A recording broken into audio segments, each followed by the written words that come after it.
faces tell the story. This life had many shades. And wake up.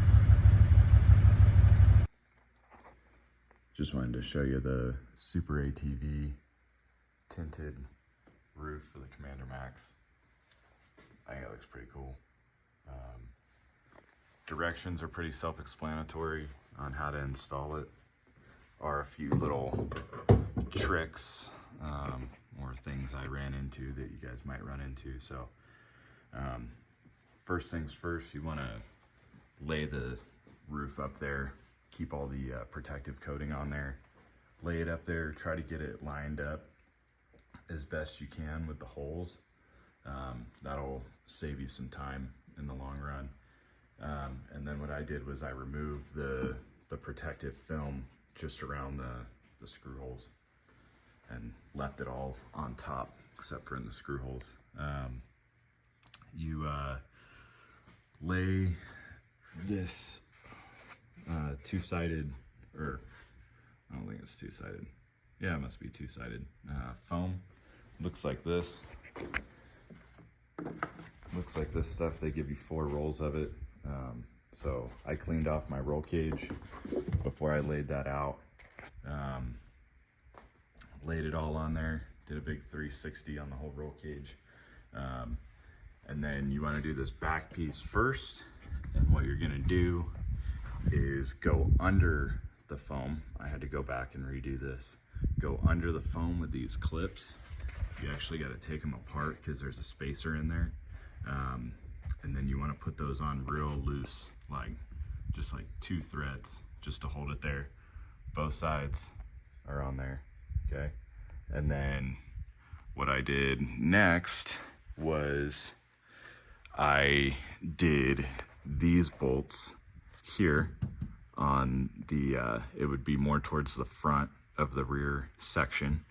I just laid those bolts in there, like 1 to 2 threads on those. You want this thing pretty loose because it's a pretty precise fit. So I did both sides. You can see that one over there.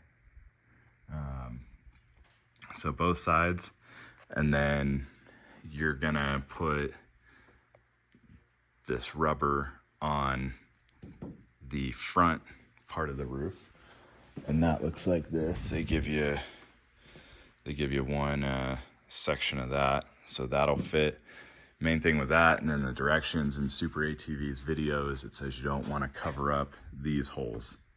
So you don't want to cover those up, obviously, and you can see that seal on there. So you'll put that on there, and then you're gonna do these as well, and you'll have shorter bolts and longer bolts, and the longer ones are in the rear, shorter ones are in the front.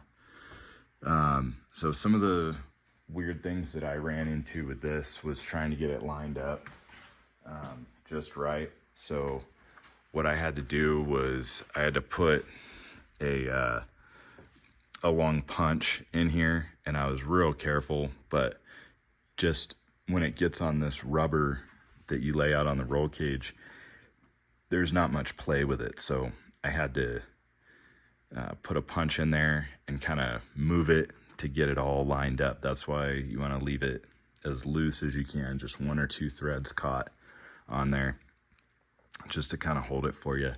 And then another issue that I ran into was getting these middle, I think there's 9 of these. 1, 2, 3, 4, 5, 6, 7, 8, 9. There's 9. So this 5th one is a pain in the butt if you're working by yourself.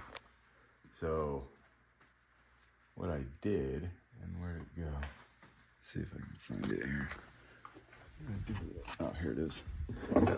So what I had to do was used a pair of vice grips to hold this in here like so, and then came into the top with this just a little, it's a quarter drive cordless ratchet, but I just did it real slow, you know, just putting anything on that. You don't want to crank these down. See if I can show you. So just enough to get that rubber gasket to squish out. That's all you want to do. But I think this thing looks pretty cool, man. And I think at night and in the wintertime when I have these tracks on there, I think it'll be pretty cool. Anyways, let me know if you have any questions. Peace.